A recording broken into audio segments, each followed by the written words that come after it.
Well, welcome again, everyone. It's me, Nick Michalak, and the spooky Steve Frazier. Oh, there it is. Getting on the point now. I knew it was coming. So, guys, we're doing a commentary for George Romero's Land of the Dead today. There's that A again. I don't understand. I don't know. Any which way, but guys, hey, you got your own copy of the unrated version of the film. We'll be covering that today, but hope you enjoy what we have to say. It kind of concludes everything we've done with Romero up to this point, I guess. All the Dead films and stuff like that. So I think this might mark the end of what we're talking about. Yeah, I think this is our 6th Dead film, right? Thereabout.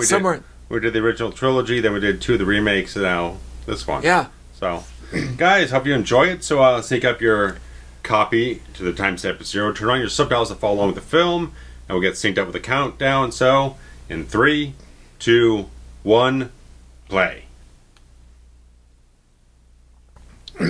Love that old logo.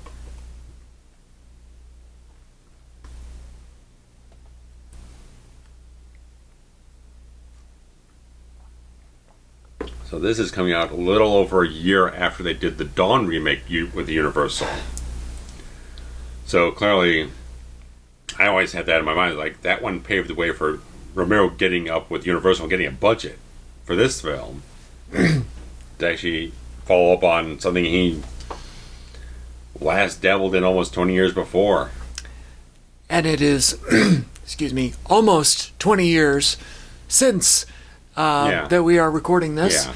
Not quite the 20th anniversary, but it felt like waiting till next June for the date was a little long in the tooth for us to break from, or did the Dawn remake, which almost would have been exact. Would have been exact, honestly. Right. In the time past. But it felt like, this was nice to get up on for Halloween. Dennis Hopper.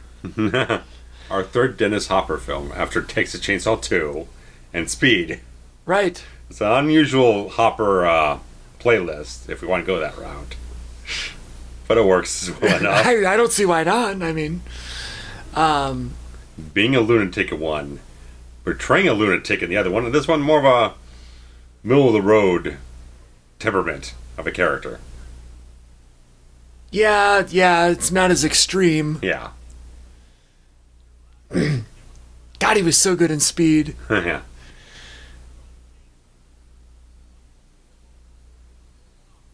I like that they wrote some time ago.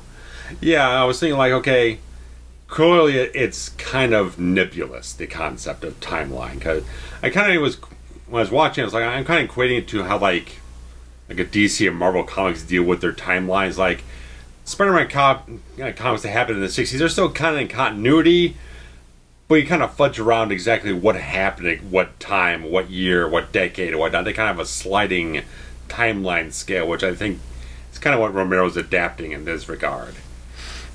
Well, it might have been 5-6 years since the whole outbreak began, and there's not like hard and fast connections between the films. It's just a general concept overall. Right. Like, the idea is now that it has become the majority. Yeah.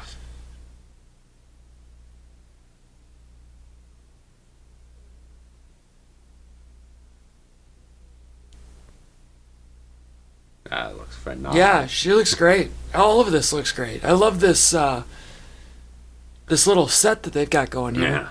Yeah. Now, did all of these people die while they were playing the band, and then they just stayed there? Who Is that how knows? that works? Do they? It's like that Romero tends to have a little bit of a gimmick with a number of the zombies. Right, which is fun, but Yeah. also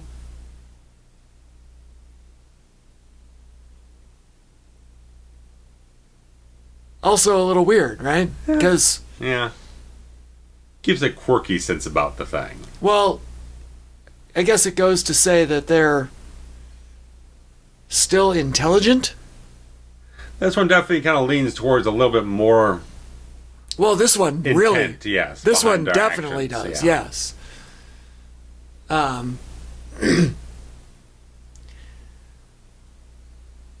don't know whether Face does that, but whatever. Mm-hmm.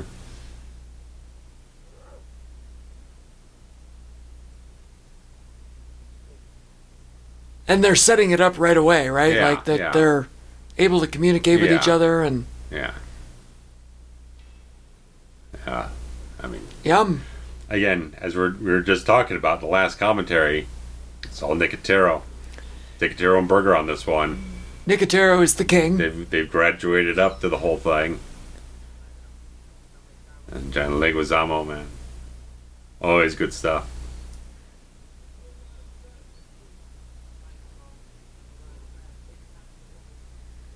He's quite a character. Ah.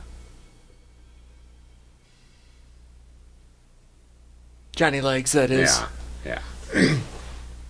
Oh, cowboy.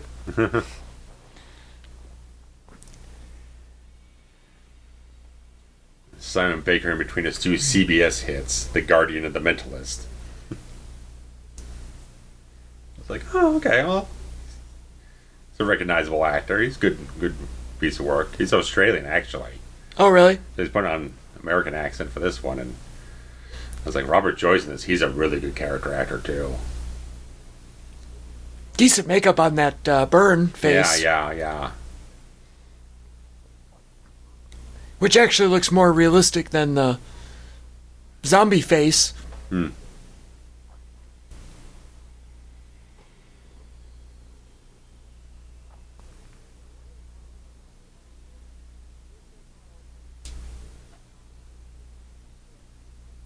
Sky flowers.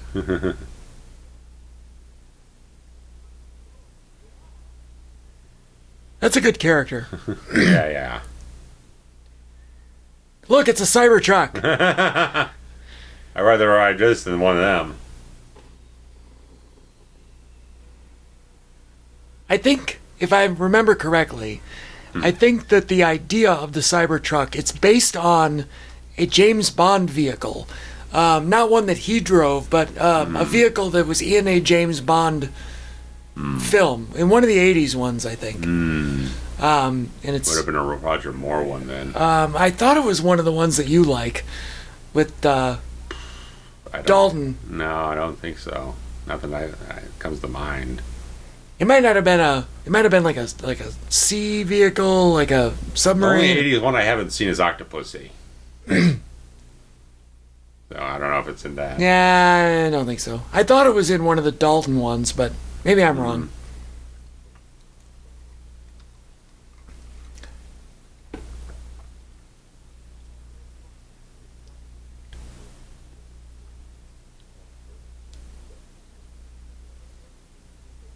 We're running a little bit into this, but like we're watching these two big studio films that Romero did, when typically a lot of stuff was a lot more lower budget or independent stuff. You can definitely see he knows how to adapt well to get that production quality up there when he has those resources. Yeah, this one feels. This feels like a big movie. Yeah.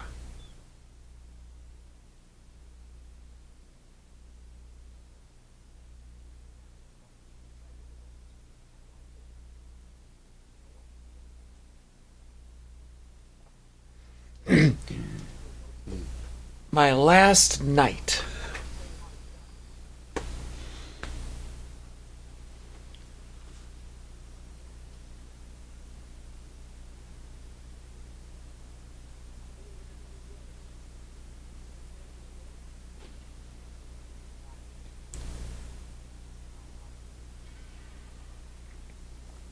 That's an interesting thing, they distract the zombies. Yeah. Great makeup, Nicotero. How much work goes into this, Every single one of them, yeah. Just to make, this, like, that's unbelievable. That almost looks like an animatronic. Yeah.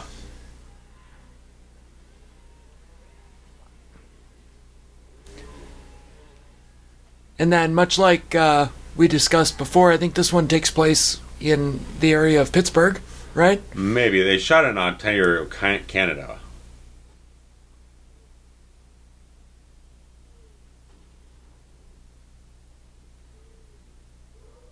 I always, like, if you'd asked me yesterday about Big Daddy, I would have told you that they nicknamed him that because of the service station, not remembering that it's actually on his uniform. Oh, okay.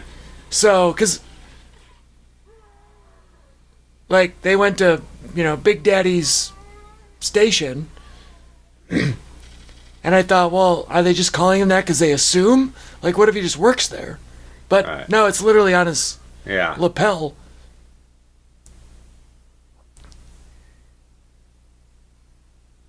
I think the reason that I don't love this one as much is because of the intelligence storyline. Okay. I mean, it certainly makes it intriguing.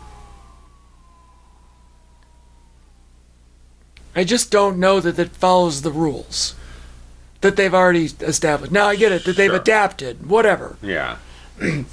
But now they're like he was actively making decisions Yeah. in that. Yeah. You know, yeah. that Might be a little too much. it's a little much.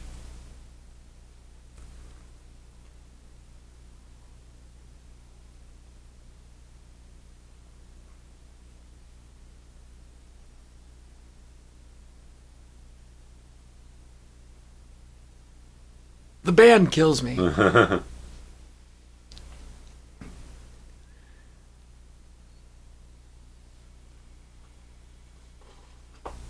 That's another good looking one.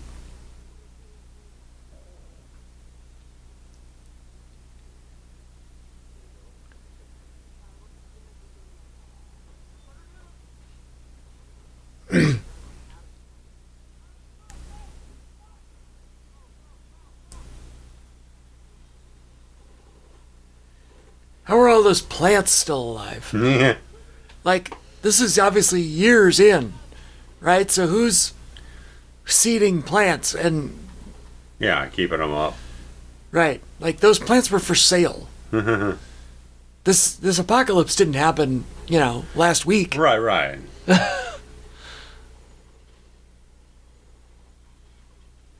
See, this is why they need me to go on the movie sets. Mm-hmm.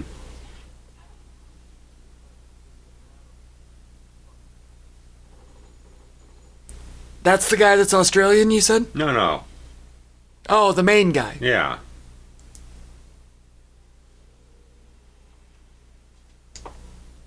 Character's name is Riley, I believe it is. That sounds right. Yeah. Pennsylvania wines and liquors. Okay, yeah. So at least branding it that way.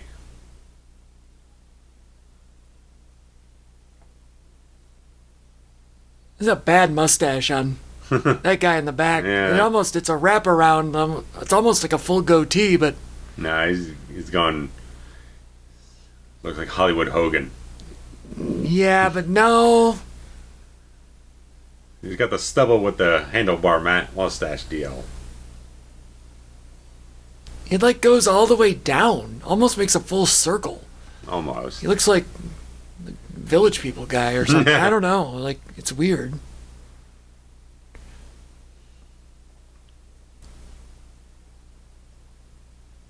Let's go shopping for drinking. Yes. Drinking? Alcohol. Champagne gets its own cabinet? Whoops. Mm-hmm. There's an awful lot of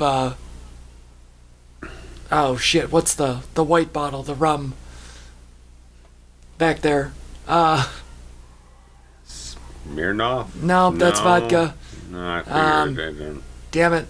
I've literally got a bottle of it in my home and I can't remember the brand. Anyway, seems like an awful lot of it on the back wall back. Malibu, that's it. Okay.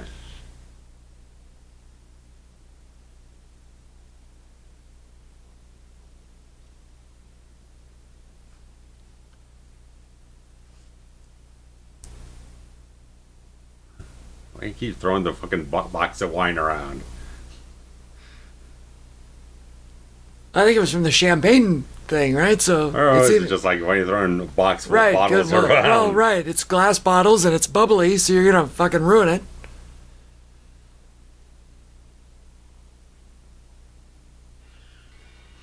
Ah, there you go. Oh, look at that. Took a shot Right, chomp right out of his arm. Oh, yum. Yummy. Mmm.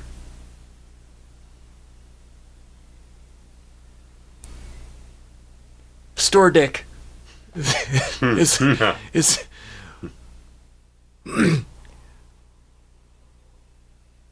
he's a good performer here.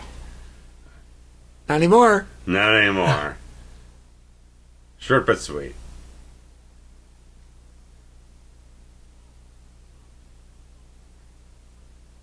Well, you will become one of those things. Yeah. Oh. That's good. Look at the Yeah. blood. Good blood. Brains. Yeah. I really like the old burnt face guy. Yeah.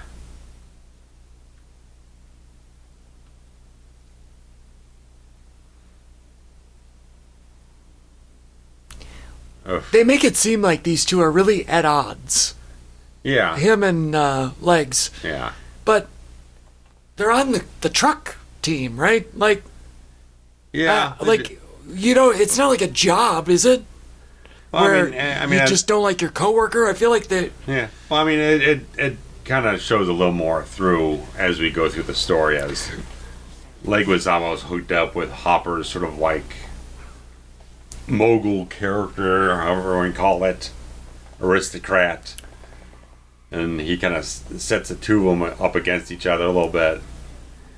But I'm saying there shouldn't be animosity. Like, I feel like if the main guy, like, owns and operates this truck, he's only going to have his friends on the truck with him, right? Yeah. It's not like it's a business and somebody hired the other guy and he just doesn't like his coworker.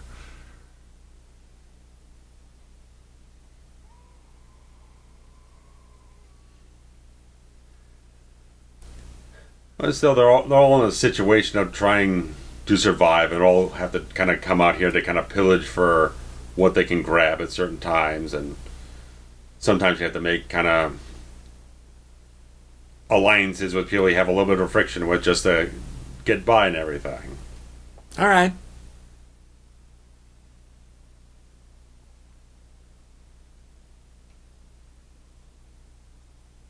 Looks like Edward Cullen. A little more decayed, less sparkly. It definitely looks like a city in Canada to me. I've always said that was a ripoff of Stephen King because, well, not a ripoff, but in my favorite novel, The Stand, there are characters with the last names of Cullen and Swan, and I've ever since day one of Twilight, I said, "Oh, that's just that inspired by." Yeah.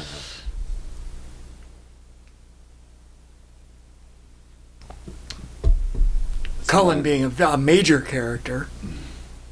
Sometimes you take a little more inspiration than you really should. Yeah. Which is fine. They got a lot of good stuff there. They got Pringles, they got cans of chili. What the name of this thing? Fiddler's Green, like it's fucking Ireland or some shit. Oh, Fiddler's Green. Yeah, look at this high society living. His own mall. At Apt. Right. Mountain Dew. Quaker Oats. Diabetes.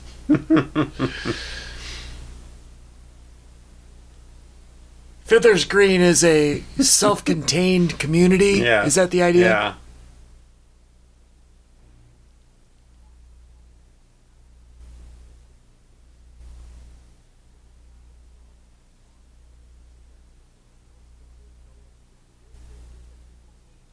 Can we talk about how his name is Cholo? Cholo.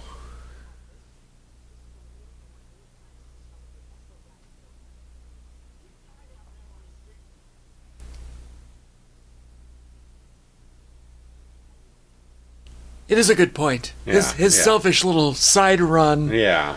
resulted in somebody dying. Casualties, yeah, that didn't need to occur.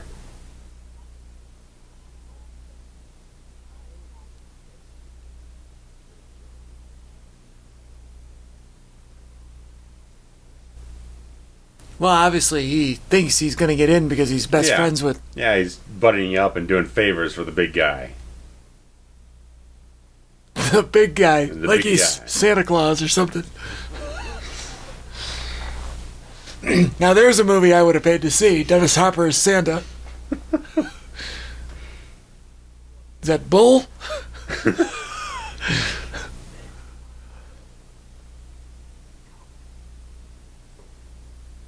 Kaufman? Kaufman. He really emphasized that A-O. Ow. Ow. Not Kaufman like everybody else says it, no. Good old Andy Kaufman.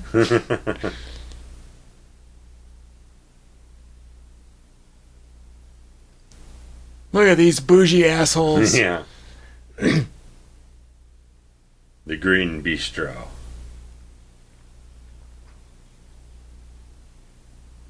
Then you go here and it looks like fucking hell. Looks like Detroit. Detroit.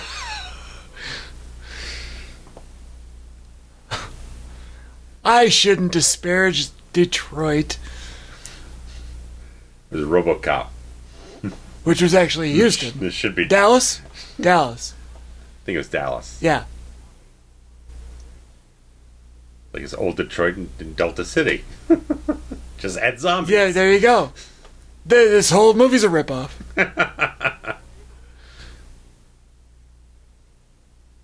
Need some Ronnie Cox. What? That's a line from a movie. I need to see a man about a car. Whoa. I don't know where that's from. That's something. I'm gonna Google it.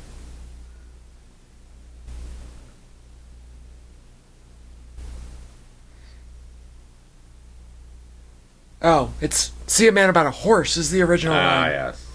Sounds far on the money. From what I don't know. I don't either, but the idea is it's a way to get out of a conversation without saying where you're going. I need to return some videotapes. Yeah, oh, there you go.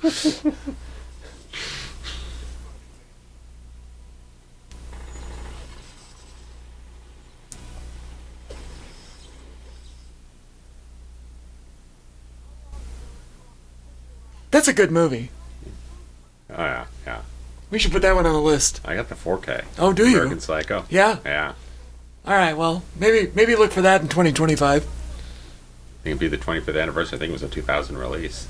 Oh, was it really? I think so. All right. I'm gonna look.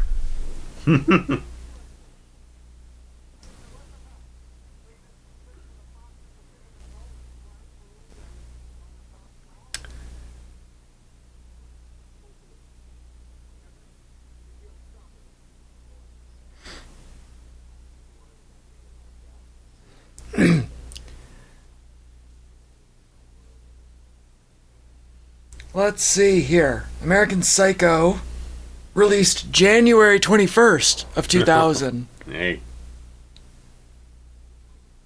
Oh, that was at Sundance. I apologize. Okay. Proper wide release. April 14th. So, Maybe. we'll see what happens.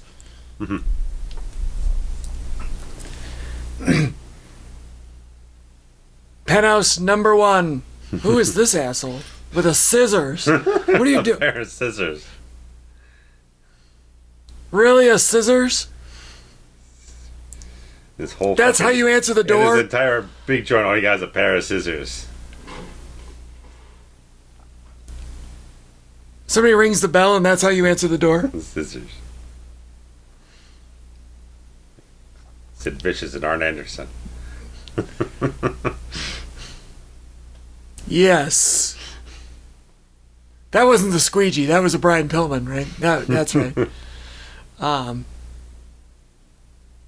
that was fucked up. I can't even make a joke about Arn Anderson No. nearly dying. Sid Vicious recently died. Yeah. He was always a childhood favorite. Look at that fucked up hand. Do you see his hand? Fucking Maybe it's just old hand. He's got his American Music Awards there.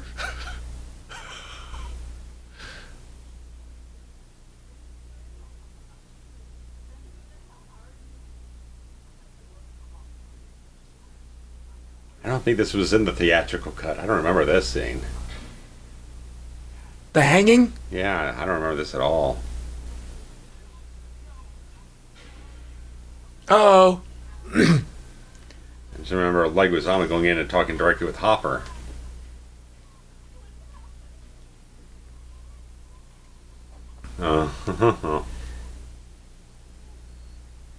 There's something Yeah. we've talked about this before, there's something so awesome about a hanging.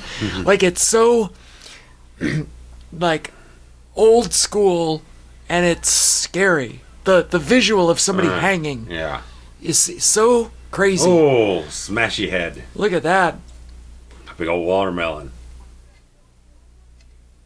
Yeah, because I remember a comment made regarding the Unrated because that it emphasized the fact that people will turn into zombies just if they die through some sort of, not from being bitten.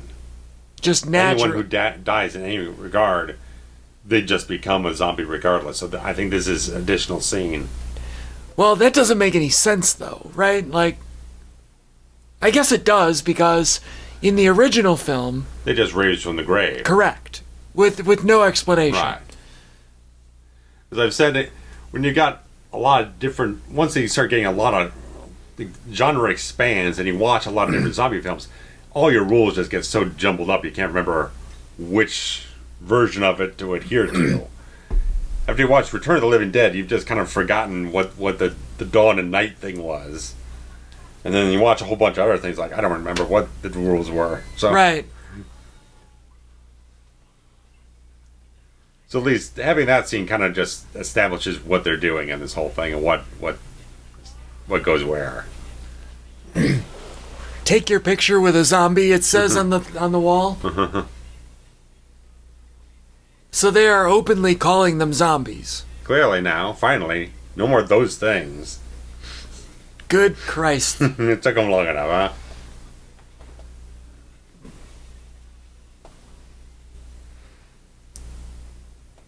How come there aren't more zombies with no clothes on? Clearly everyone... Well, you gotta clothe the zombies, you know? Not everyone dies Naked with... zombies? Right, not everyone dies with their clothes on. What if you drown in the bathtub?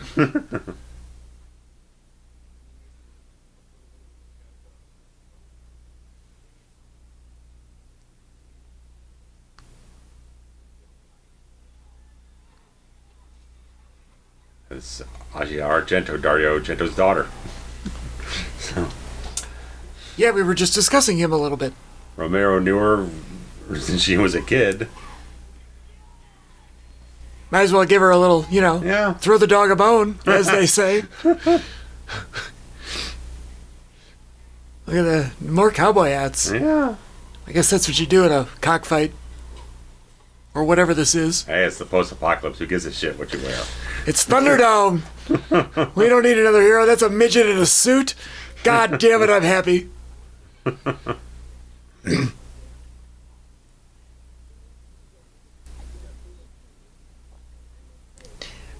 You know what I really like is the fact that he said, "I'm going to see a man about a car," Yeah, and he it was went to see someone it was for a true. car. It was true. I want that purple suit. I'll take the midget that's in it.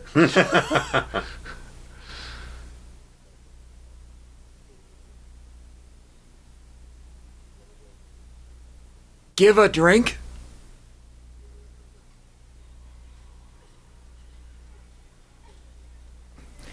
We don't need another hero. We don't need to know the way home. Far better song than the film is. Yes. Oh, absolutely. The second act of that film is such a snooze. It's very weird. Like, the first part's awesome. Yeah. And then the Peter Pan part's a little weird. Yeah. I turned off from that part. It's fine. I mean, it's just- okay. yeah, It's just it doesn't fit in the... It's got no momentum.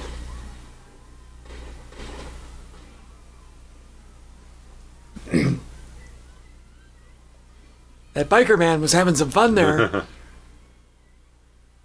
You look straight out Miami Vice with that outfit. Yeah. You'd be snorting some coke back in the 80s. Oh, sweet. Yes, please. I would do coke with that man. Oh, I'm pissed too, brother.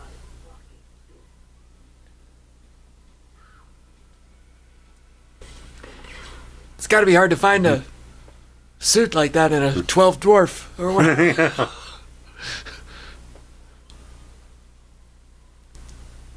What great makeup. Oh, yeah. Like, okay, I'll say it. That's better than Jackie Earle Haley. Yeah. Like, it actually looks more realistic. Yeah. Granted, you know, like, Robert Englund didn't look realistic in parts, you know, 5, 6, 7. 4 on. 7 is okay, but 1, 1, 2, and 3 are the best makeup. And kind of a successive right. slight Yes. down step. Yeah.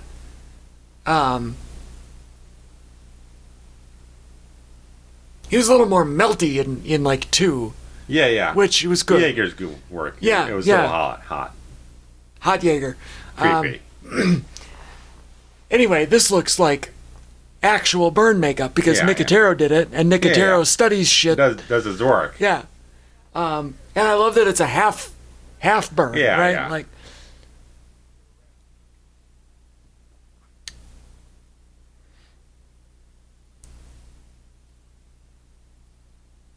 I like her fishnets. Yeah. I'm into that. With them things. Them things, not again. Not again.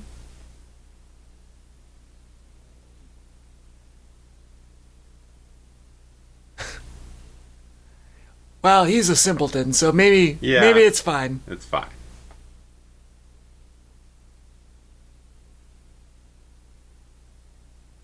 She's definitely got a look. Oh, yeah. Has she done a lot of other work? I'm pretty sure she has. I'm not really familiar with her Sure. filmography.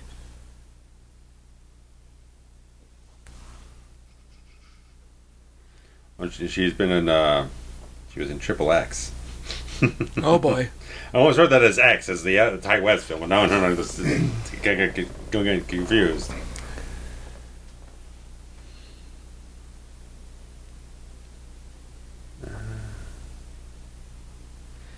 I have a feeling she's directed something, I'm not sure. I really like his character. Which one? The burn face guy, because he's... Okay.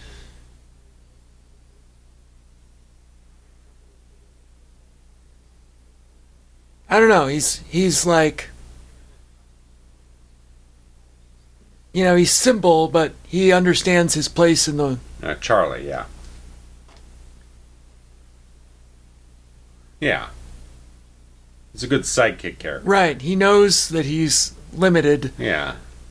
but still tries really hard, and He's charming. he cares about everybody. Yeah. He's a kind of an empathetic... Yeah.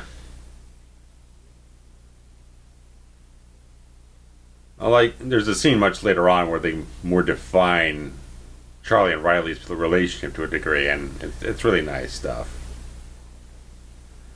Riley's, if he's on the edge of being just a loner character, he'd feel better being out there doing his own thing.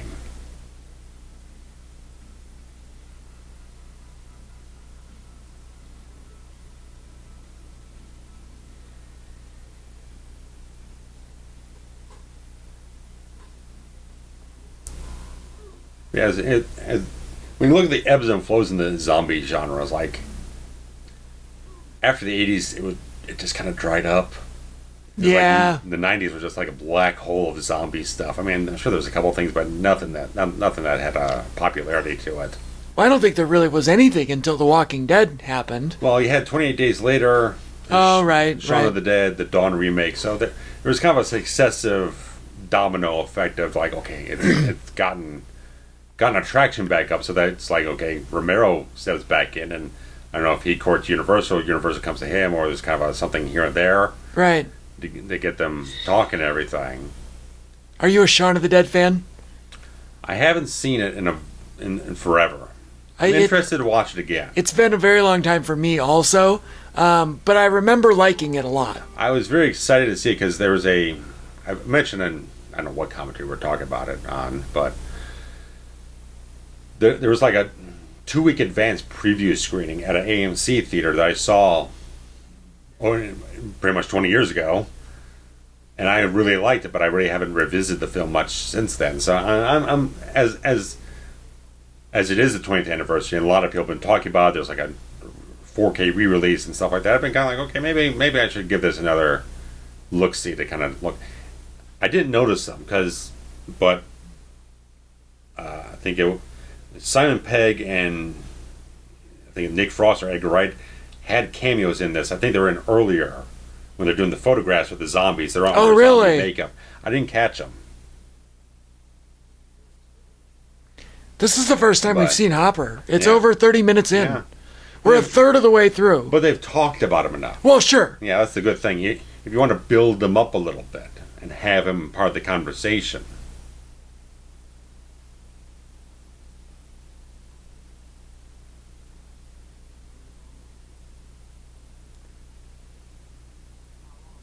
Apparently when Hopper and Romero got together, they weren't even talking about the script. They were just talking about the old days in the 60s.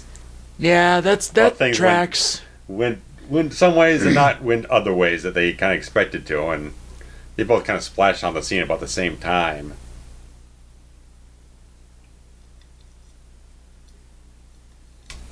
What was the big moment for Hopper? Was it Easy Rider? Easy Rider would have been. I mean, he was the director. Oh, really? He directed that? He directed that. Oh, I didn't remember that. Yeah. Acting-wise, I don't know. But he also acts in it, right? I feel like he did. Yeah, I thought so. I feel like he did. Let me just... That thing's on hand. He was in 2 James Dean films in the mid-50s, so... James Dean only did like 3 or 4 movies. Rebel Without Cause and Giant, which were the big ones, and he did Gunfight. Okay, and also he was in some stuff. He was in some Eastwood westerns. True Grit. He's in True Grit? That's what it says. I don't know how big of the role it is, but now I really... Easy Rider was a directorial debut. Now that I'm thinking about it, I feel like I do remember him in True Grit. Now I want to go back and rewatch True Grit. I mean, the role most people talk about in reverence for is Blue Velvet, which is late 80s with Lynch. A lot of people kind of put that up as the high pedestal of his acting career. I haven't seen the film, though. I don't know if I'm ever ready to actually watch a Lynch film, because I just don't think I'm going to understand what the hell's going on. Yeah, they're weird. It's a little outside my range. I can respect the man like hell, but I just, it's not, my brain isn't wired to understand what he's doing. Yeah, like Mulholland Drive. Sure. Both times that I watched it, I was like, I want to love this movie. Sure. I love the feel of it. I love, like, everything about it, except I don't know what the fuck is happening. Sure. Lost Highway, the same way for me. And it's like... It's creepy, it's fascinating, some great performances, but I don't understand. Yeah, it's like above my pay grade or some shit. Yeah, I don't... Yeah. At least you can watch it like, whoever's making this knows what the fuck he's doing. I'm just never going to have a clue what's happening. Right. How about you let us in on the joke, right? Because there's certain films you watch like, no, they just have no idea what they're actually doing here.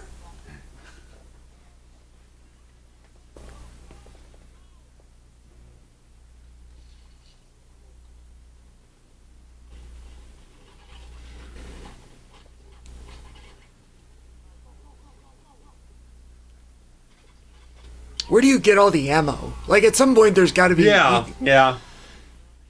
I mean, maybe on one of their night runs, they go and get ammo somewhere, but there's where? only a finite amount. Right. Nobody's out there making new ammo. Yeah. Or harvesting gunpowder and everything. Or planting plants to sell at the store. Sure.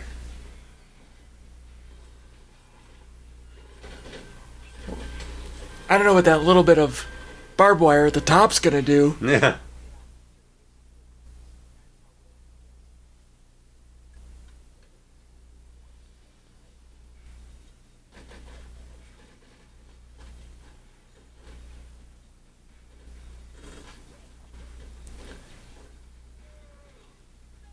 No. And it's like, why'd you jump down from the fucking high point?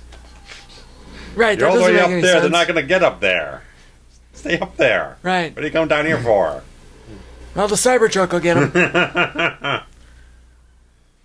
How fucking stupid is a Cybertruck? Let's just... Yeah, we saw one just about fucking 40 minutes ago and it looked like an idiotic piece of design.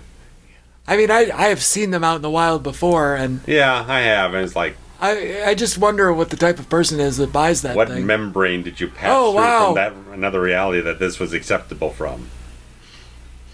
Look at that. Oh, it's yum. Finger food. Oh, it looks so... Oh, well done. Look at the goddamn Nicotero. I love you. Oh, yeah, he's on fire, man. Love you, Greggy. If you're listening. I know you're not.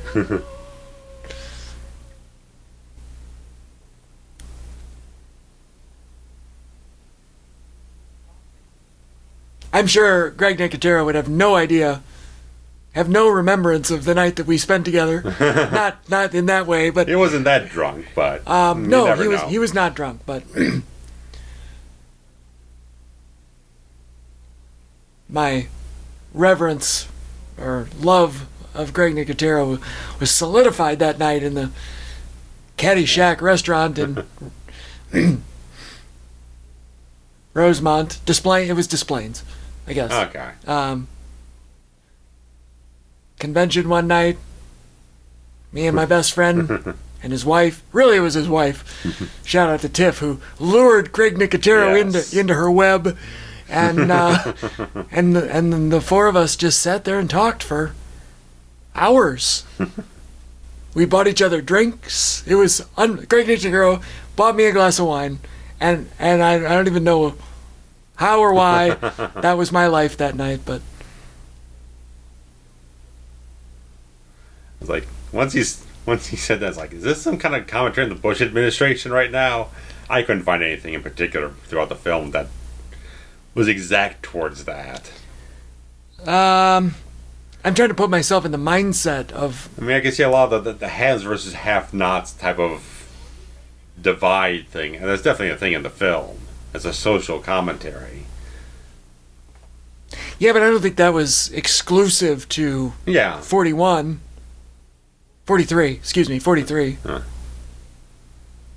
But yeah, that's why I say, like, I mean, that's a quoting of something Bush said at the time, but I didn't see anything that was like pointedly being like a satire or something else like that to kind of like drive home like he's a Bush stand-in or something like that. Like, right. That was just something you kind of picked up on to kind of use in the moment here.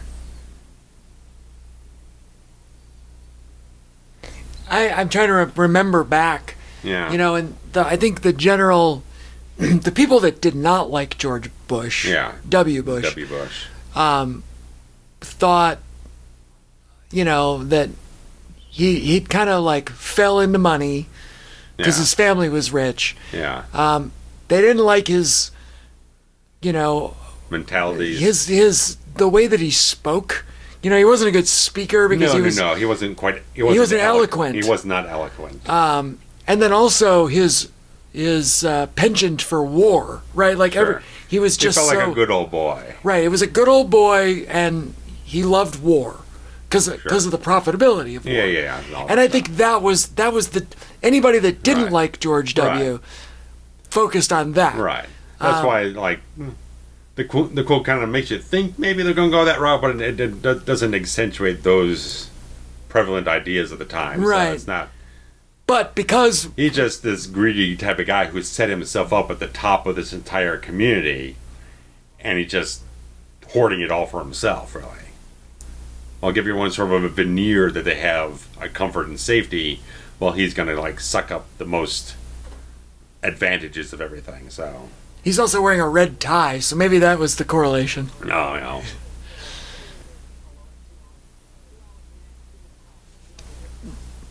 I know we haven't commented on movie items for a minute. Cholo here has stolen the vehicle, the Cybertruck. Yeah. That's correct. Dead Reckoning. Right. Which Romero originally called the film Dead Reckoning, and then they kind of had a battle between the studio and him about what to call it. and they settled on Land of the Dead, which solid. Well, don't you have to have Of the Dead in there? You have to. If you're going to continue on, like it's a continuation of the series, you got to keep a naming convention. I suppose like Dead Reckoning could have worked, but, play on words kind of thing. But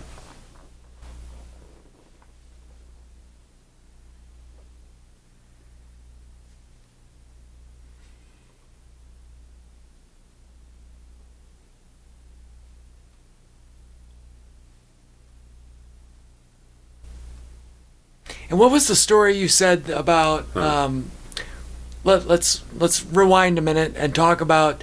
You were telling everyone about the naming rights and how From the Night of Living? From Night of the Living Dead to Dawn, like something with the Living Dead, right? Was in contention or public domain? Well, we'll start off the whole thing again. With the Night of the Living Dead, it was originally called Night of the Flesh Eaters. And then I think the tribute or something like that at the last minute said, hey, there's already a film called The Flesh Eaters, let's change it up to something else. But at the time, you had to put the actual copyright, like text or whatnot, indicia or whatever you call it, on the title screen the insignia? To copyright it.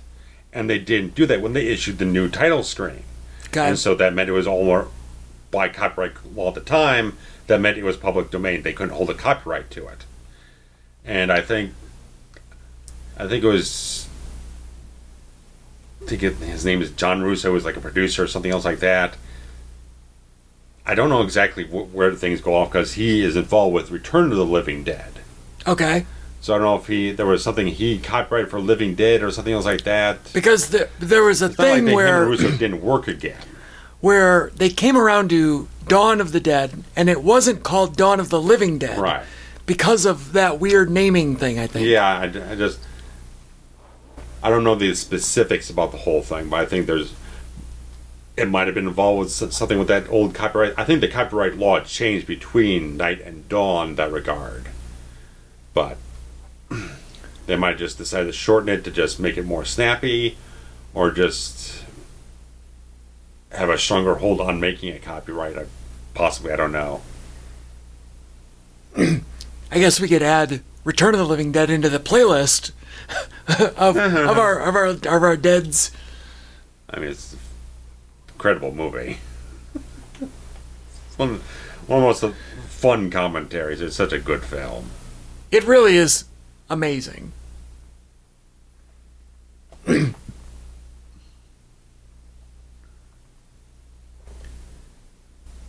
So Cholo's pissed because he's not getting a room in the penthouse. Yeah. And so he stole the truck. But what's his end game? What does he want? He wants his money from the guy. Okay, got it. You promised the money. He's blackmailing Hopper. Because, he's going to take Dead Reckoning, and if you don't give me what I want, I'm going to obliterate this fucking building you're got it. Being so cushy in.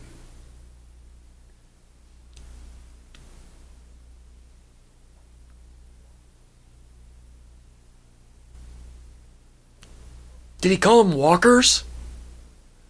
Because if he did, then that would... Because that's what they're called in The Walking Dead. That would work for good slang, yeah. Because in The Walking Dead, that's what they call them. Sure. And Greg Nicotero is like executive producer. He was like the showrunner for that. Maybe not the showrunner, but he was deeply involved with the creative process. So I'm wondering if that's where he got it from, was that line of dialogue here. Hey, sure. I don't dislike it. If because between Cholo and Leguizamo and Hopper, there's a mention that I've been doing this stuff for you for 3 years, so it's probably been at least it's got to be longer than this entire epidemic has been going on. So I feel like enough people would kind of start making up their own slang about certain things, about the zombies. So that works for me. But clearly zombie is in the lexicon because it's in the photo shoot. Sure.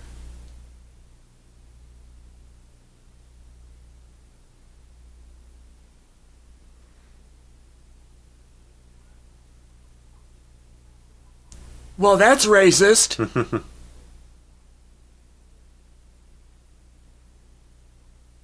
I knew Detroit was going to come into play again. Samoan, this guy, not an Anawa'i. No.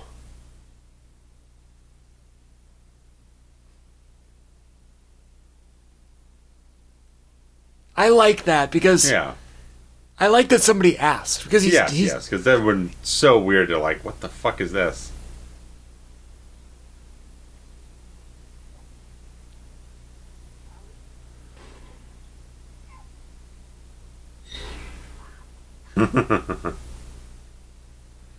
Should be like deaf.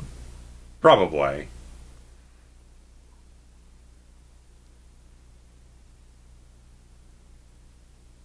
He kind of looks Australian. Baker, yeah, maybe a little bit. I don't know what that means. I don't know. But I see it. I have a friend of mine that I met not in America or in Australia, but she lives in Australia. And my friend Leah, and she and I were actually chatting just, was it last night or the night before? And interestingly, she has multiple times offered that if I ever want to come back to Australia, I did go to Australia. Okay. Back long a ride. Long, yes. 4 hours from here to LA and then 14 from LA to Robert Downey Jr. Oh yeah. 14 from LA to Sydney, by the way. Wow. Anyway, so she basically said if I ever want to come back, I can stay at her house, which is great because lodging is expensive. Sure. So when you say Australia, I think of my friend Leah and how I want to go back to Australia. Love that light just capturing every individual chewer. Yeah. Look at the sausage Chowing coming out of down. there. Just eating big old drumstick. Little arms. Oh, in the mouth. Oh, yes. fisting them. Yes. God damn it, that was good.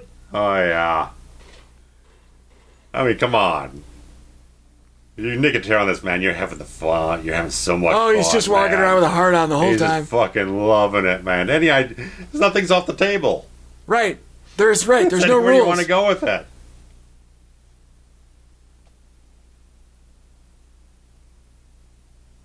If I ever meet Greg Nicotero again, I guess my first question is, do you remember our night at the Getty Shack? Sure. But the second question is, tell me about the fist in the mouth in Land of the Dead. Was that your idea?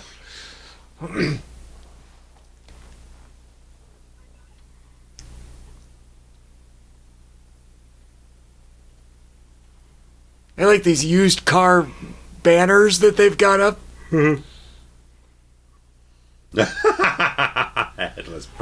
I love that gag. That's a great gag. It's a little digitally, little thick on the digital, but it's a great idea for the gag. And now, that counts as an alive zombie, quote unquote, because if it's moving, if you've got a headshot, then that's how you kill the zombie. Is you take off the head. Take off the head. But it's hanging on by a thread, so that it was still a little nervous system left on the whole thing. All right, I guess that's anorexic, but it's fine.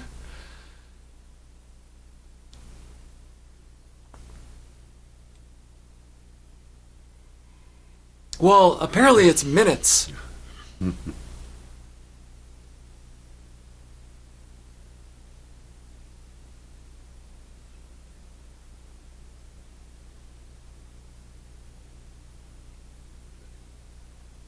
I like that. That's a good. That informs his character so much. And he's kind of closed himself off from a lot of the emotional connections, the empathy and everything. I mean, he's so compassionate character, but when it's something traumatic like that, he just locks it off entirely. And she doesn't waste a minute. And he kind of understands. Yeah, but why did he not understand when it was the friend at the liquor store? You know what I mean? Yeah, it's a little inconsistent in that regard. Like, he really put up a stink with when it was... It feels like he was more just angry at Cholo than kind of... Yes, the situation. Right. Yeah. Oh, Mr. Scissors there. He's finally calmed down a little.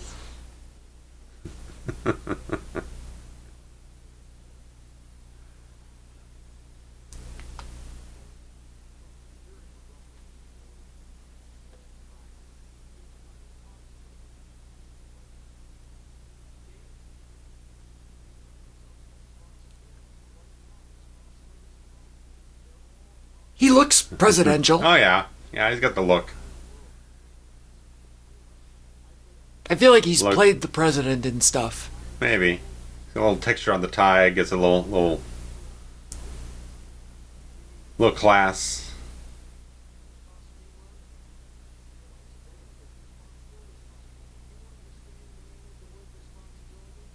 Yeah, there's something about him that is like both completely respectable, like authoritarian, but also like scary. Yeah.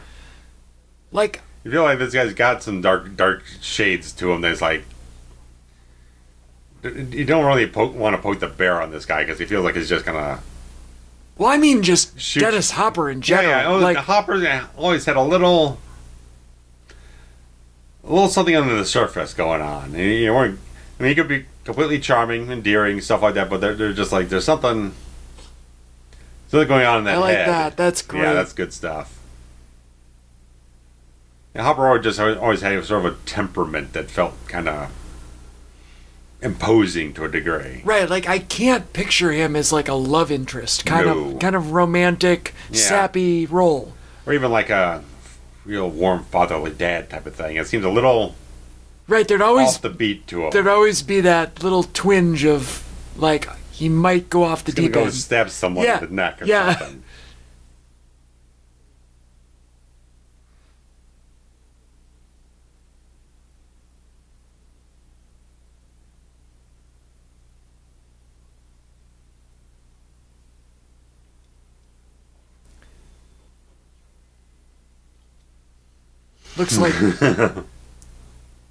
Looks like Del Griffith's car in Planes, Trains, and Automobiles. Just melted and broken. Funny enough, the radio still works.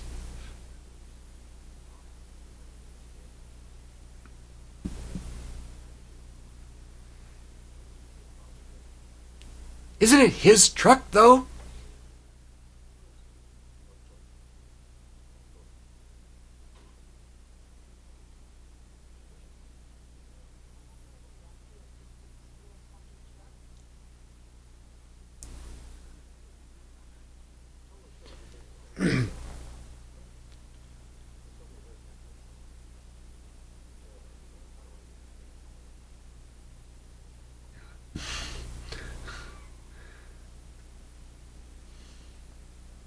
I guess it's a good truck for doing what they do with it.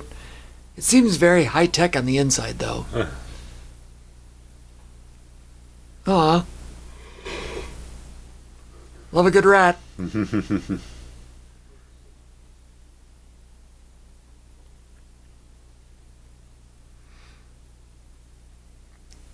I don't understand what he's just sitting out there waiting for.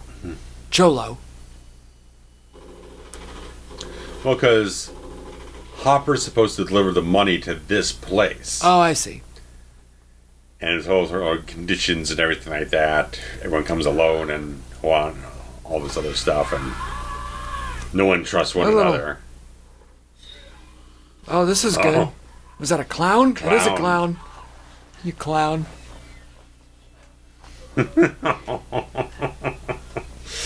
Amazing. There we go. So, yeah. Nice and stretchy. He's pulling out the sausages, yeah. They love them intestines. That's a great shot. Yeah. With the coming into focus on the skateboard. Yeah. Love that.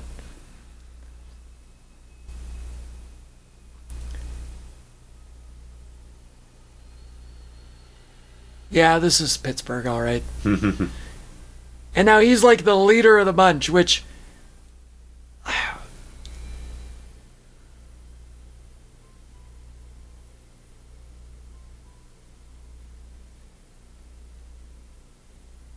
Just go.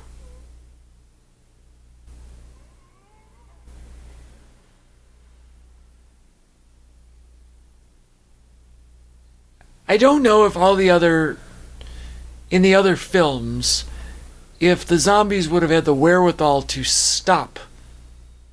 And not just going like lemmings. Right.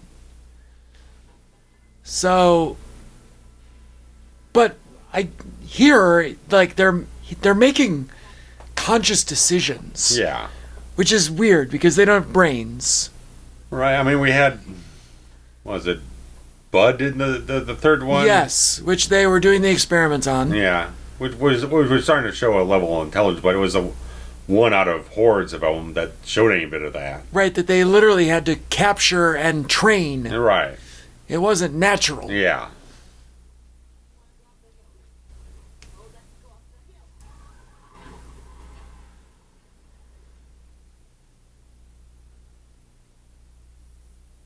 I like a woman who knows what she's... yeah, she's going to take charge of the... Yeah.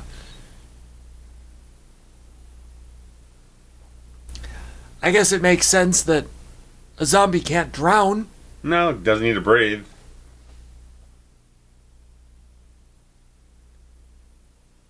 Like Jason Takes Manhattan. Just walk underneath the Atlantic for a couple hours. It's fine.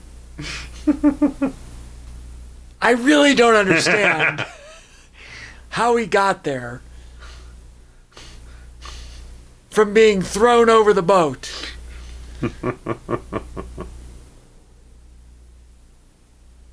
It's nice and creepy. I like the shot. It's good.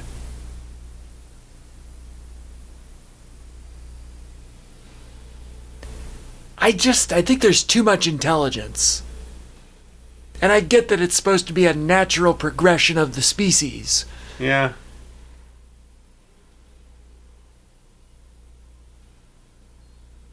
But it feels too purposeful.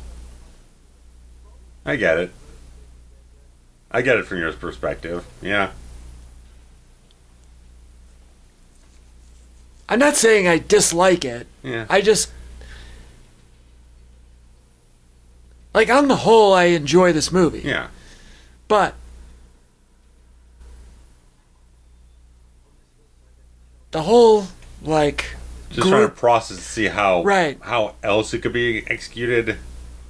It would still kind of ride the line between both. Yeah, it would.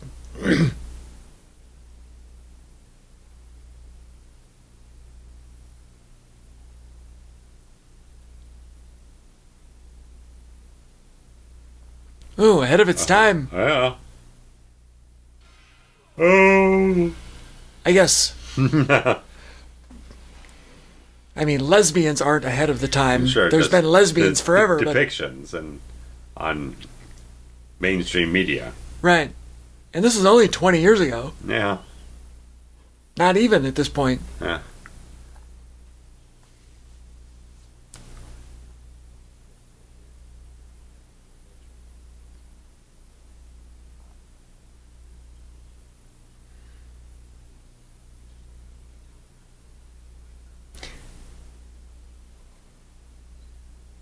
I suppose I was going to say that I'm still thinking about the lesbians. What I was going to say is the fact that, and I know I reacted, but I was reacting because it seemed fresh at the time. Sure. But the idea that it didn't feel out of place or sure. what, like it was just two ladies having a little loving. Like, I think that really says a lot about where we're at as a society. Yeah. That it's not taboo. Sure. You know what I mean? Yeah. And I guess I was just gonna say I'm proud of us as a group to. Sure. Yeah. To just. I feel like it's more common to just like let people be people and. Yeah. Do what you want. it's not bad. No.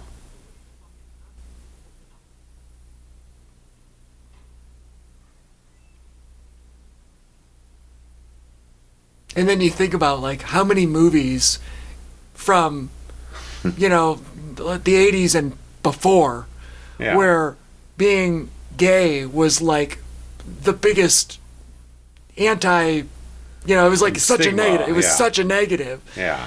You know, and you were like, you were the villain if you were the gay character. Yeah. And how sad is that? As I've been researching Silence of the Lambs, there's a lot of stuff about Buffalo Bill being viewed by the community as a negative portrayal. Yeah. They stripped a lot of the backstory from the novel and kind of presented them as is. Right.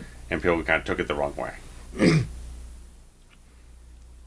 Well, again, as an adaptation apologist, I've never read that. Sure, however, as a movie-going audience, you only can assess what you're presenting. Yes, exactly. You're not expected to know the source material. Right.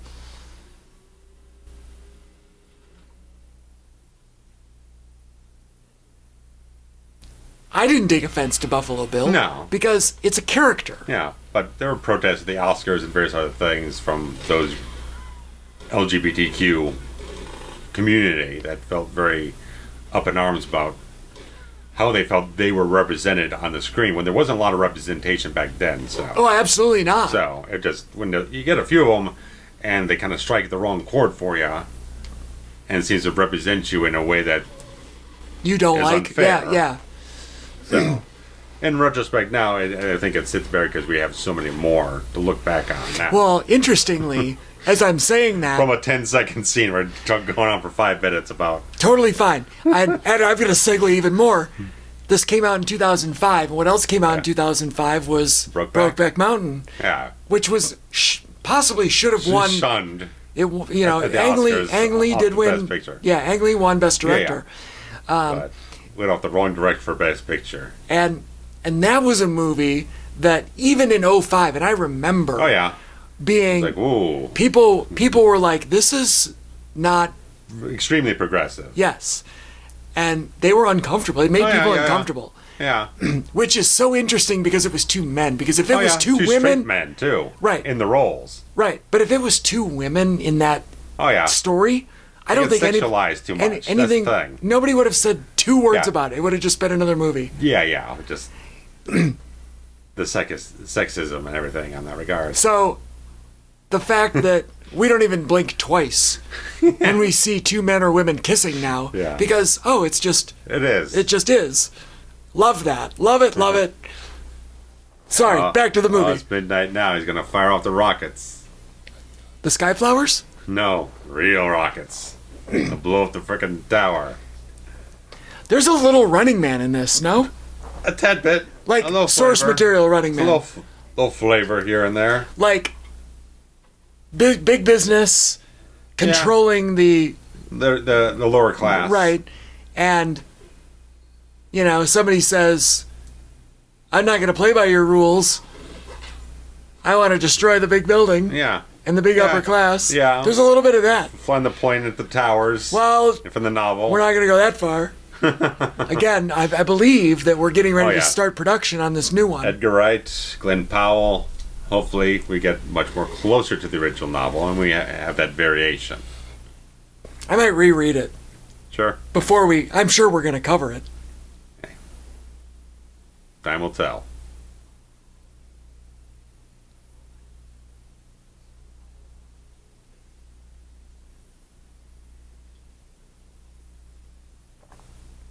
I like the fact that it's like he's, they're so much at odds. It's like he's still concerned about the guys. Like you're hit, you're wounded. Well, it wouldn't be as big of a deal if the idea was that he wasn't going to turn. He's going to turn anyway, right? Because if that wound goes critical, yeah. There's the things like at this point, kind of Riley and Cholo are kind of realizing they're up against the same guy here. Right, Kaufman's just pulling strings here and there, pitting people against him, and he's gonna abscond and take off and leave everyone to fucking rot. Yeah, he's playing both sides against the middle. Yeah.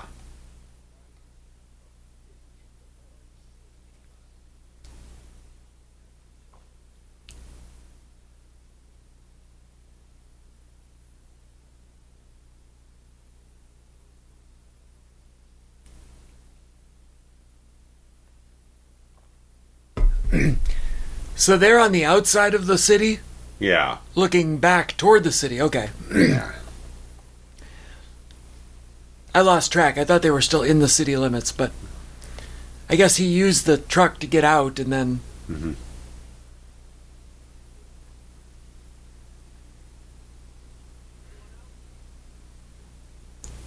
Big Samoa. Hard to believe he's not in Hawaii because there's like 400 of them. 10,000 of yeah. them.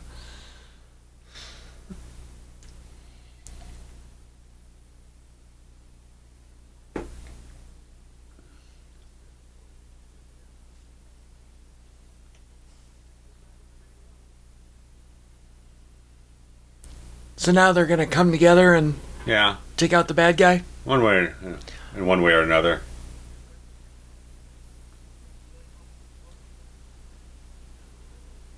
I think Riley's looking to kind of get the zombies off at the pass, and Cho's going to go after Kaufman.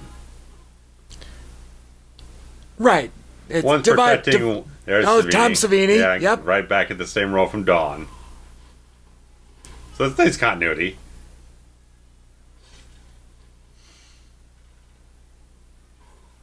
I don't know why their teeth go bad though after they, like all the zombies have bad teeth. Why? I don't know. They had good teeth when they died, and then the teeth go bad. Rotting flesh from the inside. I don't guess, but it's bone. Yeah. So whatever. I'm just nitpicking. Yeah. What was I saying? They're gonna like divide and conquer, Yeah. so to speak. Yeah.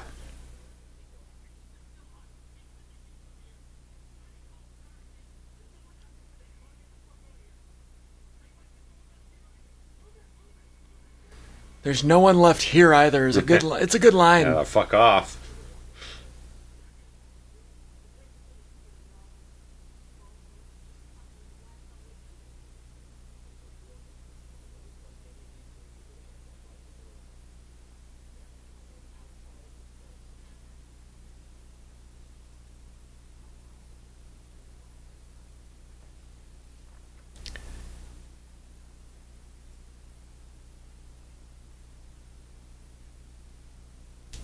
Zombie moaning. It said. They get the subtitles right, they can be very entertaining on their own. They get it wrong. It's fucking first Oh blood. no! They get the subtitles all wrong. It's just a fucking horror show in itself. It really is. Cholo's gone. He's done for now. Is that not got to be the worst, like, 5 minutes of your life? Is after you get bit Yeah. and you... Kind of come to terms with it. You're not gonna blow your brains out like the guy that start.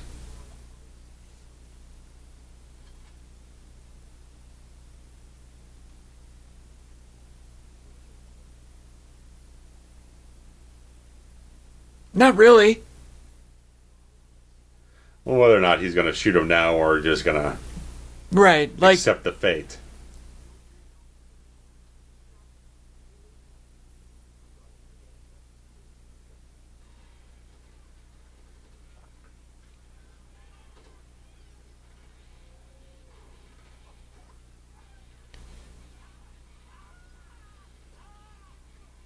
There we go. Yeah, I love these scenes of...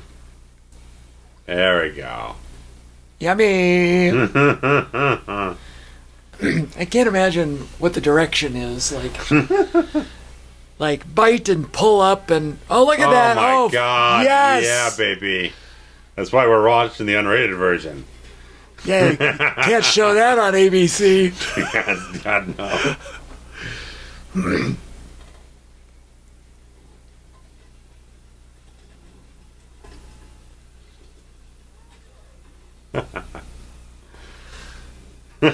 Oh, yeah. Burn stunt, baby. All right, Tony Caesar. Let's see, what was Wes Craven doing around this time? Ooh, 05 cursed. Well, gross. I mean, The fucking werewolf film, they had to reshoot the whole goddamn movie. so that's what Tony Caesar would have been working on. Probably, yeah. Yeah, he said he told me personally he worked on every one of Craven's films. So I don't know if he did actual stunt work, but he consulted Maybe coordinated, yeah. Yeah.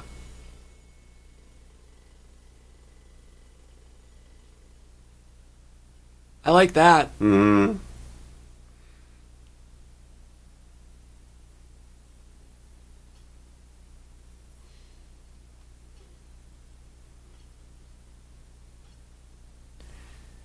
It's like a toddler. That sweater. It's like Beetlejuice over there.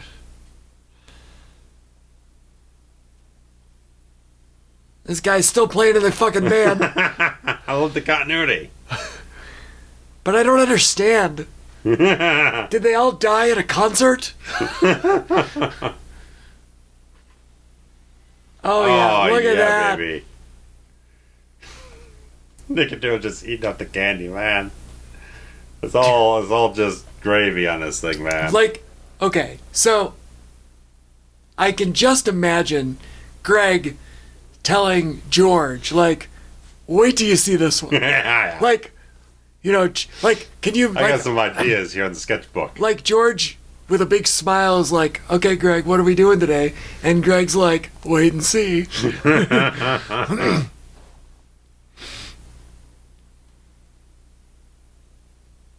They had to love working together. Oh, he chose not to take the bullet. No. Because I like this line at the end of that last scene. So I always wonder Oh, on the other side or whatever? How the other side lives. Always wonder how the other side lives.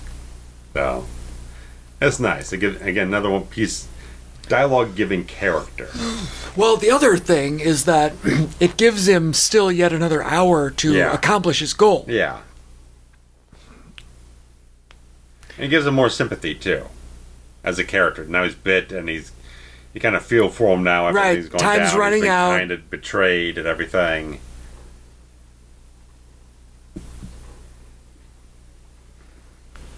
Well, Mr. Tambourine Man now has a wrench. So he's Colonel Mustard.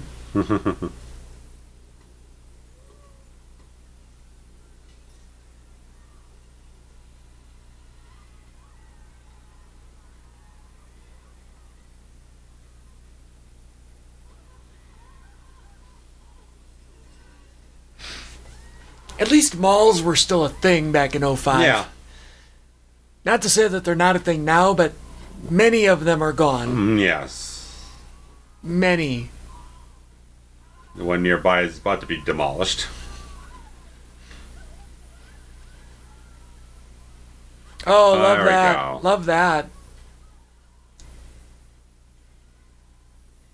Little art gallery there in the background. That's kind of fun because it's a, bougie, upper scale. Yeah.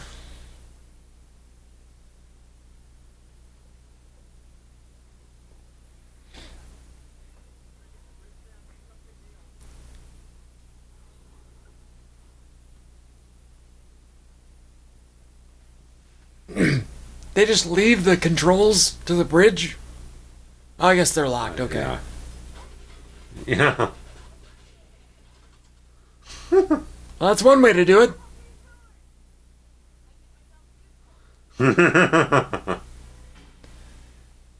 That's good. That's a good line because that was the thread that they were saying for for the Charlie character, right? That's his name, Charlie? Yeah. Okay.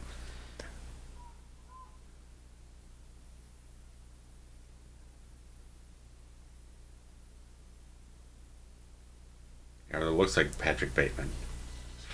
Yes. Yes, it does. Yes, it does.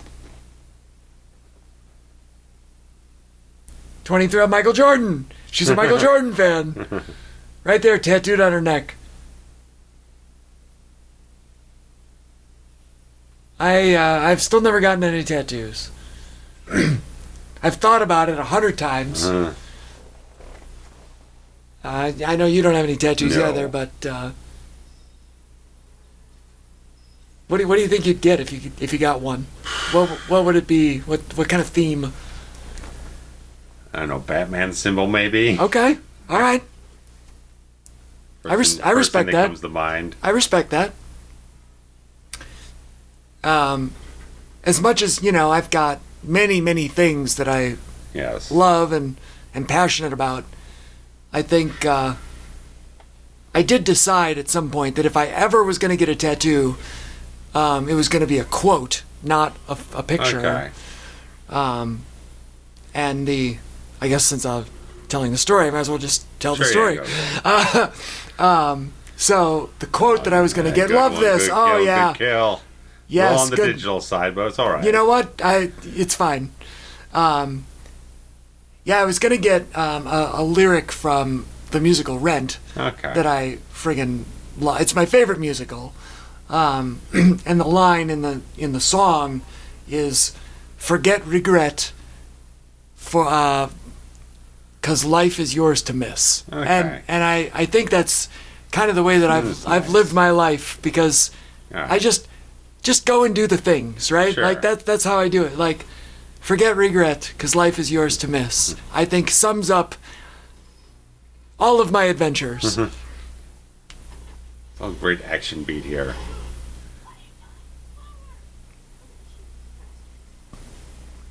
Did they ever say? Bowl him over. Did she ever say why she had that 23 tattoo? Because that's where we got there. I don't recall. Because I just see 23. Oh, look at that. Broken squishy foot. There we go. 23 means Michael Jordan, so Sure. I don't know what else she could possibly mean with that.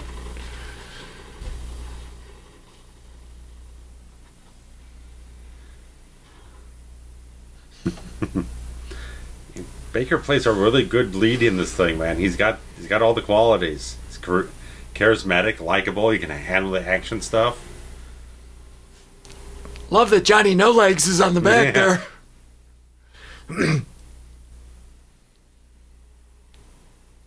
He kind of feels a bit like a Kurt Russell type. Ooh, I don't know about A type. that.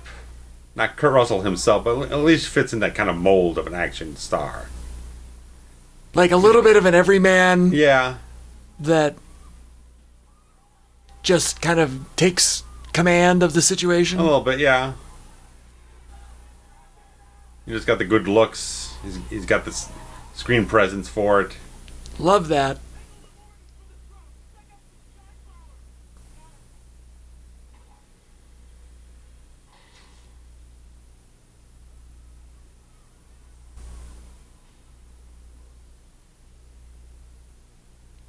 I like this gimmick of The fireworks. the distraction.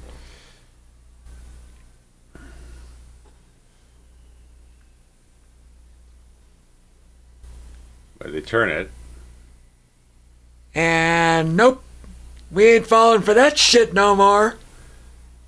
Psych. It's a nice. I feel, in terms of your perspective, possibly that's a better piece of showing an evolution with them as they start to adapt. Yes. Subtly. Yes, that's subtle. That's not. As overt as Let's the other talk stuff. to each other. Let's. Yeah. Yeah, that was great. Those were fake birds the whole time? Fooled me. Or your scissors now, boy. Like, Big Daddy is really playing it up like a human character. Yeah. And that angers me.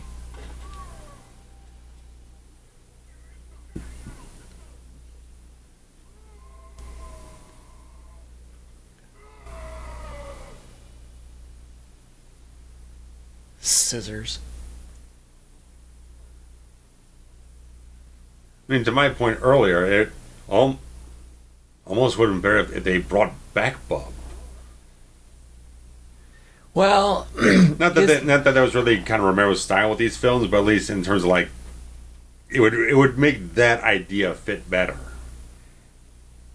right. Instead of just some right. random zombie gets more sentience about him. I like that he's got a cocktail in the limo.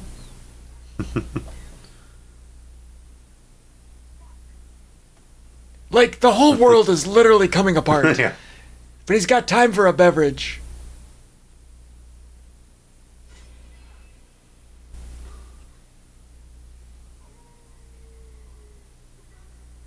Whoop. He gone.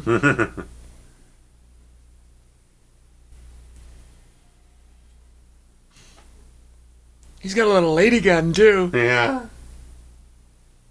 Like, where's your big fucking ass Desert Eagle that everyone else was rolling around with in these action movies? Desert Eagle's like the size of that gas pump. Yeah.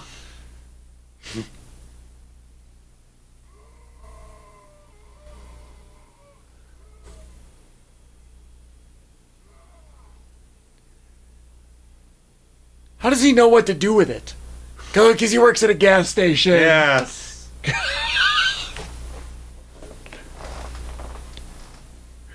Now it all makes sense.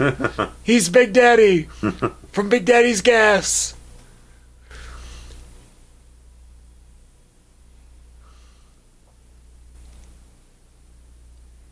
Why are you still in the car, sir?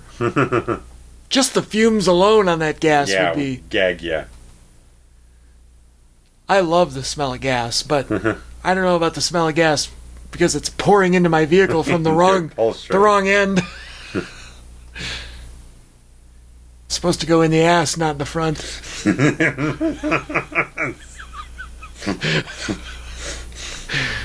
Well...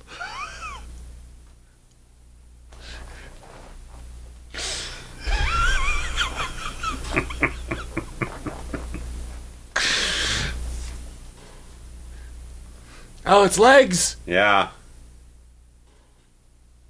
Oh, and he turned. Yeah. Because his face is green now, or something. Yeah, I like this little kind of like, I don't know, spear gun idea. Ooh. He said spick bastard. That's... Oh, yeah, there you go.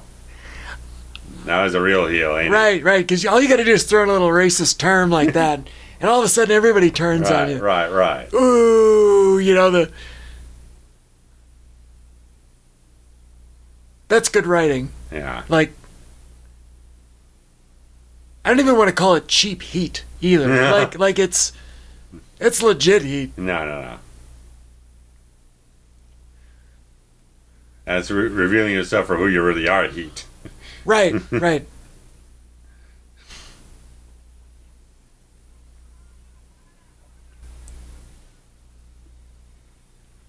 Oh, there we go.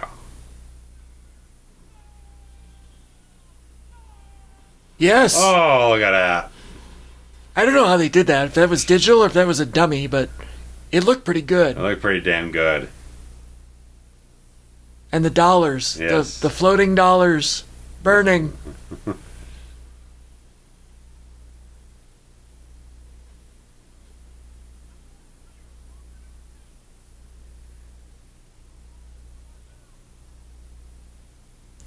Did that say missile 10? There's 10 missiles? I guess there are, but...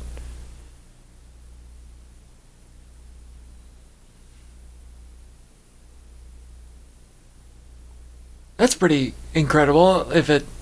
That shot is actual people. The previous one I feel like might have been CGI. Maybe composite, yeah. But those are actual extras. Yeah, that's the real deal. It's not quite Gone with the Wind, but it's fucking close.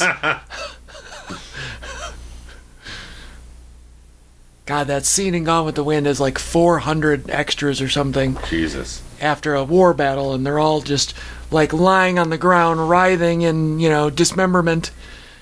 And it's incredible. How much they got paid. It's a like a crane camera shot, so it's an overview, and it's just literally 400 people writhing on the ground, and in 1939. Yeah. And it's like unbelievable, because there's no computers, there's no. No. Just wonder how much they got paid for 50 cents on a sandwich. Yeah, God, who knows? There might not even been scale union. That's what I'm thinking. Yeah. 50 cents in a sandwich. I'm gonna look up inflation. 50 cents from 39 up. Yeah, I'm gonna do it.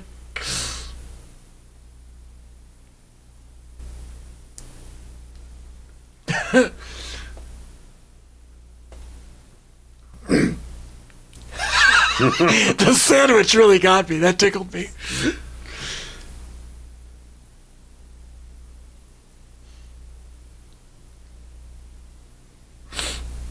Oops.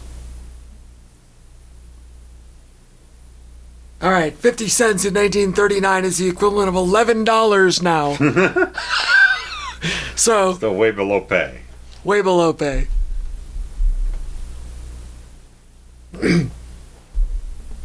And to think that movie grossed, hundreds of millions of dollars. Adjusted for inflation, it's still like the highest grossing film ever. Yes, that and Snow White are the like the top two. Yeah. Yeah, it was the equivalent of $1 billion, back then. Yeah. Unheard of.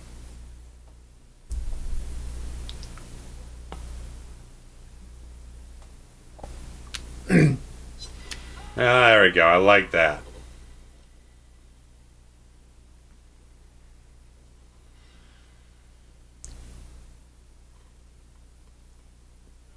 Take out the trash. That was the one with no legs? Yeah. Okay, that's what I thought.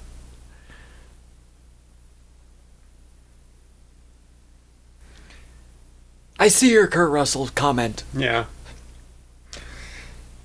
I understand it now.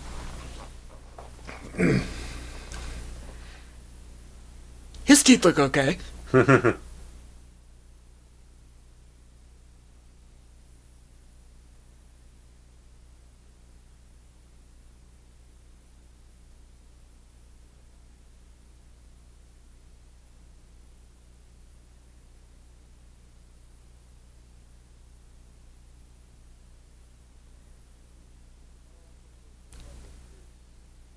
So, he's sympathizing with them, which is a little weird. It's a little weird, but... I guess he's just understanding of their plight, but at the same time... Yeah. We're all just looking for a safe place. It's right. It's literally life and death for as far as you're concerned, but if you want to be, Joe Metaphor all of a sudden, then fine. Yeah, sure.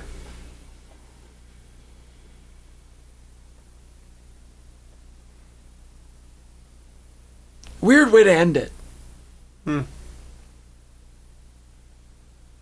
I guess they're gonna make it out okay, right? Yeah, they're heading for Canada. And Pittsburgh's just fucked. Yeah.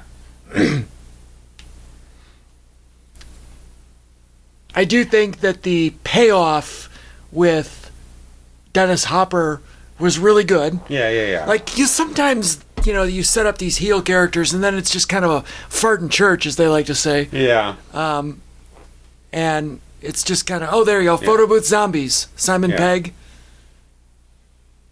Greg Nicotero played the Bridgekeeper zombie. Mm-hmm. I wish I'd have known to look for that. I saw a still of him in the makeup. I didn't catch where he was in the film. Huh. My old friend. So I guess we're kind of done with the this legacy saga. Yeah.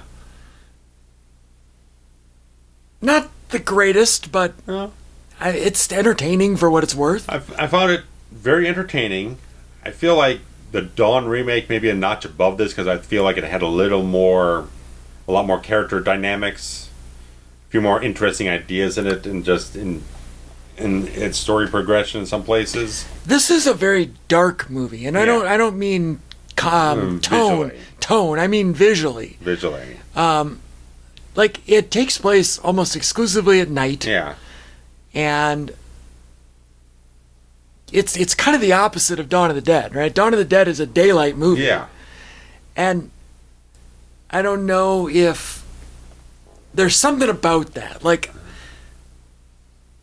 I think this one just needed to be a little brighter. And at least the version we're watching is the old Blu-ray, which was sourced from the Inter-Negative, which is a weird thing to source it from. The new 4K is from the original camera negative, so that's several notches back, so it'd be less... I'd imagine the new 4K is less grainy. The brightness color is a little stronger in that regard, so... Yeah, it feels like... Yes, the tone is doom and gloom. Yeah. But watching it, you it's not also... as much visual punch as you maybe want from this era. Right. You're like, it's just kind of sleepy. Yeah. And it's fine. It's an okay story. I mean, I could definitely watch this and the Dawn remake back to back and have a good time with it. Right. It's not... Okay, better combo. Dawn remake and this, or Halloween, H2O, and Resurrection? Ooh. I think this. All right. This and Dawn remake. Just because I find both of them are almost equally entertaining. They got a lot of great characters. They're well-paced films. I thought that was a decent comp as far as back-to-back. LL Cool J, Busta Rhymes. Okay, right, that's something. And they're kind of... I mean, these two aren't connected in any way. No. There's There's different products I guess, altogether. Right, they're timeline connected. Like, time period. Yeah, just in time, there's like tone, vibe, right, styles of films and whatnot. They're both more action-oriented stories. I like the Dawn remake. Yeah. I like it more than this, but... Yeah, and like I said, I think I notched it up just a little higher than this one. Yeah, I'd buy that. You got Ving Rhames, you got the CJ character, which I thought had a great arc. A few other characters that have a little more things to play with. There's a lot of interesting set pieces in that one more, I think. Plus, I don't know. This one didn't feel like I said, usually Romero does a lot of social commentary. It's like it's here, but it doesn't feel like it's essential address in the film. Yeah, there's something about it taking place all at night that kind of restricts it from being everything it could be. Okay. For me. Yeah. Still, good, solid piece of work anyway. Agreed. Yeah, so all right. Well, thanks for everybody listening, and please comment and like and tell us your thoughts. Yeah, thanks for joining us, guys, and have a great night. See you next time. Happy Halloween.